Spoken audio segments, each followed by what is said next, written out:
Hello hi అండి, బాగున్నారండి? చూశారు కదా, మా బతుకమ్మని అయితే ఈ విధంగా అయితే నేనైతే రెడీ చేశాను. చక్కగా మా గార్డెన్లో ఫ్లవరింగ్ అంతా కూడా ఈ విధంగా పేర్చాను. వేరే అయితే కడియం నుంచి అయితే తీసుకొచ్చిన ఫ్లవర్స్ అండి. మా భవానీ అయితే తీసుకొచ్చారు. చామంతులు, గులాబీలు, బంతి పువ్వులు అవిని చూడండి చక్కగా ఈ విధంగా అయితే పేర్చుతున్నాము.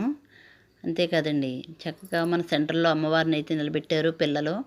ఎప్పుడు మీకు వినాయక చవితి వీడియోస్ పెడతాను కదండి, ఆ సెంటర్లోనే అమ్మవారిని కూడా నిలబెట్టారు. చక్కగా అక్కడే అందరం కూడా బతుకమ్మ అయితే పెట్టుకున్నాము. అంతేకాదండి, జమ్మి చెట్టు పూజ కూడా అక్కడే చేసాము. చూడండి చక్కగా పువ్వులతో అమ్మవారి అయితే ఎంత అలంకారం అయితే అవుతున్నారు. అందరం కూడా ఈ విధంగా మహిళలు అయితే కనుక చక్కగా ఆటపాటలతో బతుకమ్మని అయితే పాటలు పాడాము. లైక్ చేయండి, సబ్స్క్రైబ్ చేయండి.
పిల్లలు రండి.